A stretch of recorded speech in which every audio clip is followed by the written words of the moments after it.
नमस्कार। आप सबों को हमारे चैनल पर स्वागत है। तो चलिए अब चर्चा को शुरू किया जाए। आज जो चर्चा का विषय है वो एक माइंड रूब्रिक पर चर्चा करेंगे। वो रूब्रिक है mind delusions possessed being. Mind delusions possessed being. इसी रूब्रिक को समझने का प्रयास करेंगे कि इसको किस प्रकार से हम लोग इस्तेमाल कर सकते हैं। देखिए, केंट रेपर्टरी में इसको इस प्रकार दिया गया है, डेलूजन पॉजेज्ड एज इफ, ऐसे लिखा हुआ है। और इसमें मात्र 3 दवाएं ही हैं।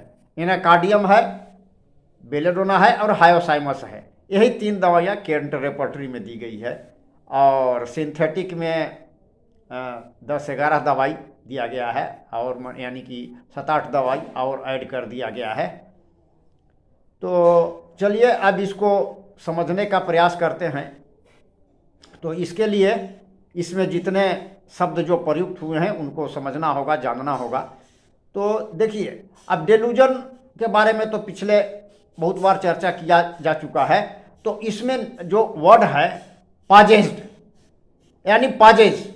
पॉजेज के मतलब क्या होता है? इसका हिंदी होता है धारण करना, अधिकार में रखना, काबू में रखना, काबू में करना, कब्जा करना, स्वामित्व होना।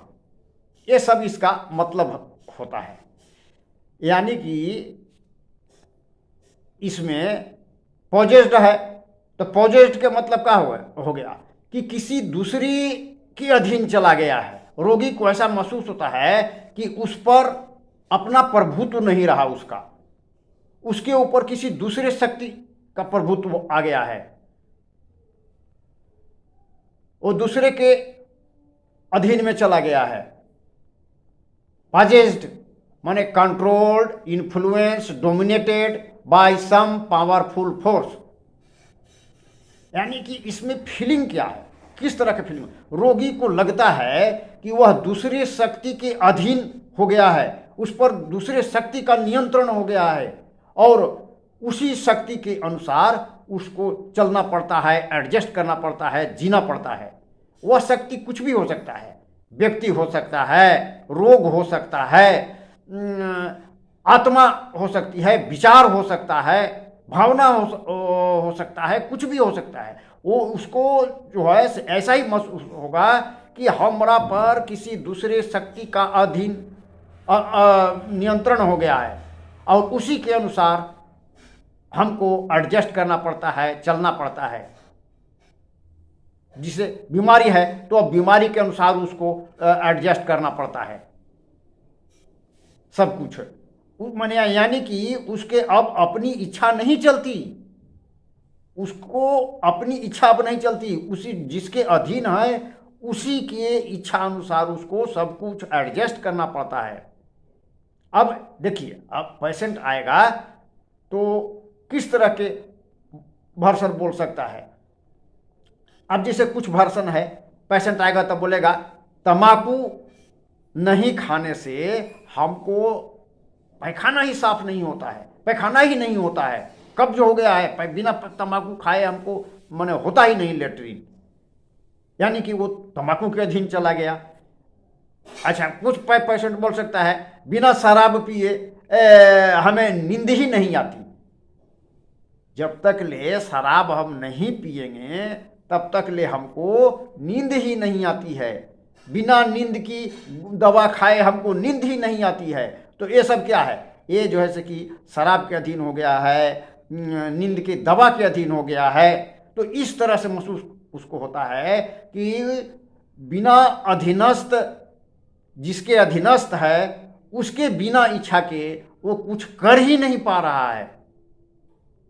उसका अपना अब जो इच्छा था से नहीं चल रहा है। इसमें मेन फीलिंग यही है कि उस पर दूसरे का प्रभुत्व हो गया है। किसी व्यक्ति का हो सकता है, बीमारी का हो सकता है, तो और उसी के अनुसार उसको एडजस्ट करना पड़ता है, अपना उसका इच्छा नहीं चलता है। यही है इसका। तो इस तरह से इसका हुआ।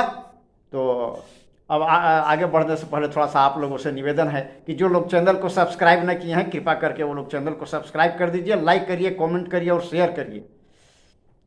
तो देखिए, इसमें मेन फीलिंग क्या है कि वो दूसरे के कंट्रोल में चला गया है, नियंत्रण में चला गया है, उसका अपना अस्तित्व अब नहीं रहा, सब कुछ उसी के अनुसार। जिससे कुछ रोगी बोल सकता है कि हमारे ऊपर किसी आत्मा का, भूत प्रेत का अधिकार हो गया है, उसी के अनुसार हमको सब कुछ करना पड़ता है। तो इस तरह से भी बोल सकता है। जैसे वो बोल सकता है कि हमारे ऊपर कोई सिस्टर मरी हुई है, या कोई है पिता मरे हुए हैं, तो वो आ गए हैं, अब उसी के अनुसार हमको चलना पड़ता है। तो इस तरह से एक पेशेंट का याद पड़ा, बोला था कि हम नहीं बोल रहे हैं, हमारे जैसे कि ये फादर बोल रहे हैं, जो फादर उसको मर गए थे। तो इस ढंग के भी बोल सकता है, मैंने उस पर उसका अधिकार हो गया, दूसरे के अधिकार में वो चला गया है, सब कुछ वही करवा रहा है उससे। तो इस तरह की इसमें फीलिंग हो सकती है। तो आज के लिए बस इतना ही, और अब इजाज़त दीजिए, विदा दीजिए, फिर मिलेंगे दूसरे वीडियो में नए विषय वस्तु के साथ।